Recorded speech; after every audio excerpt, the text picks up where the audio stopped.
আমাদের সামনে যে চ্যালেঞ্জগুলি আছে, আমাদের বলতে এখন আমি বাংলাদেশ বোঝাচ্ছি। মানে জলবায়ু পরিবর্তনের যে অভিঘাত, যেটা মোকাবেলার কথা আমরা বলি, সেটার জন্য ব্যাপক অর্থায়নের প্রয়োজন। তো বাংলাদেশ যে কাজটি করেছে, অনেক দেশ এখনও সেই জায়গায় পৌঁছাতে পারে নাই। আমরা কিন্তু আমাদের একটা পরিকল্পনা প্রণয়ন করেছি, যেটা আমরা জাতীয় অভিযোজন পরিকল্পনা বলি, এবং সেখানে সুনির্দিষ্টভাবে কোন কোন বিষয়ে আমাদের গুরুত্ব দিতে হবে সেটাও আমরা চিহ্নিত করেছি। এখন এটার জন্য যে অর্থায়নের প্রয়োজন, সেটা এককভাবে বাংলাদেশ সরকারকে সেটা যোগান দেওয়া সম্ভব না। আপনারা ইতিমধ্যে জেনেছেন যে এই অর্থ বছরে আমরা 37,000 কোটি টাকা জলবায়ু পরিবর্তনের জন্য আমরা ব্যয় করছি, বিনিয়োগ করছি 25টি লাইন মিনিস্ট্রির মাধ্যমে।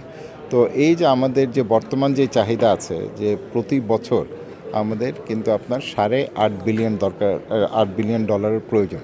তো এই বিপুল পরিমাণ অর্থ এটা আমরা কিভাবে যোগান দেব, এবং সেখানের জন্য আমাদের যে আন্তর্জাতিক পর্যায়ে যে সমস্ত প্রতিষ্ঠানগুলো আছে, আমাদের যে উন্নয়ন সহযোগী আছে, তাদেরকে এগিয়ে আসতে হবে। সুতরাং এই ন্যাপের মাধ্যমে আমরা শুধু বাংলাদেশের অভিজ্ঞতার কথা বলছি না, অন্যান্য যে দেশগুলো আছে, কারণ এখন দেখেন সারা পৃথিবী কিন্তু মানে ক্ষতিগ্রস্ত, এটা শুধু বাংলাদেশ না। আগে যেটা আমরা মনে করতাম শুধু বাংলাদেশই ক্ষতিগ্রস্ত হচ্ছে, বা উন্নয়নশীল দেশ বা ছোট দ্বীপ রাষ্ট্র বা স্বল্প উন্নত দেশ, এখন সারা পৃথিবী এই জলবায়ু পরিবর্তনের যে অভিঘাত আছে সেটা তাদেরকে মোকাবেলা করতে হচ্ছে। সুতরাং এখানে আন্তর্জাতিক সংগতি, আন্তর্জাতিক সহযোগিতা এটা খুবই প্রয়োজন, এবং এই বার্তাটি আমরা দিচ্ছি যেন আগামী কপ যেটা হতে যাচ্ছে বাকুতে, আজারবাইজানে, যেটাকে আমরা বলছি ফাইন্যান্স কপ, সেখানে যেন আমরা শুধু কথা না, শুধু অঙ্গীকার না, আমরা যেন বাস্তবে এই অর্থায়নটা আমরা দেখতে পাই। আমার মানে একটা যেটা হচ্ছে যে অনেক দেশ যখন তারা এই ধরনের একটা পরিবেশে আসে, তখন তারা উপলব্ধি করে যে এই সমস্যাগুলো শুধু তাদের সমস্যা না, এটা আরও অন্যান্য দেশের সমস্যা, এবং এই যে তারা কথাগুলো বলছে, এবং আমরা তো এখানে হোস্ট, এটা কিন্তু হচ্ছে UNFCCCর একটি ইভেন্ট। তো আমরা হোস্ট হিসাবে আমরা অবশ্যই তাদের দেখাশোনার পাশাপাশি তাদের যে চাহিদাগুলো আছে সেগুলো আমরা বোঝার চেষ্টা করি, কারণ এটা হচ্ছে আমরা আমাদের অভিজ্ঞতা আমরা আদান প্রদান করছি, আমাদেরটা আমরা ওদের সাথে শেয়ার করছি, ওদেরগুলো আমরা জানতে যাচ্ছি। আমরা তো এই দাবি করি না যে আমরা এটাতে এক্সপার্ট বা আমরা সব কিছু জানি, তবে আমাদের যথেষ্ট অভিজ্ঞতা আছে, এবং সেটা আমরা আমাদের ভবিষ্যৎ পরিকল্পনার জন্য যেমন কাজে লাগাতে চাই, অন্যান্য দেশকেও আমরা সহযোগিতা করতে চাই। সেটা তারা পুরোপুরি যে নেবে সেটা নয়, তবে এখানে হয়তো কিছু কিছু বিষয় তারা আমাদের কাছ থেকে তারা জানতে পারে, এবং সেটা তাদের জন্য নিশ্চয়ই কাজে আসবে।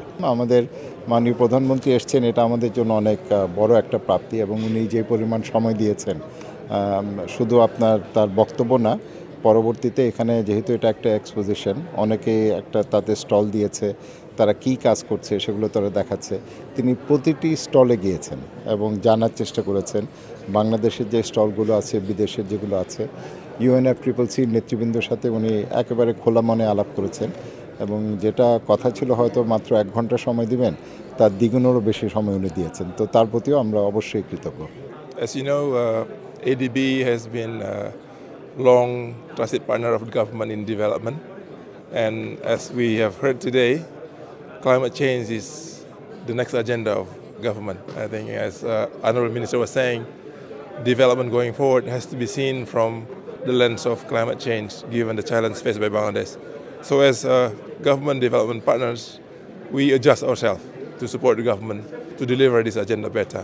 Of course, it includes mobilizing resources both from globally and domestically, also supporting capacity in developing the project and bring it to the ground, as well as supporting with knowledge and policy.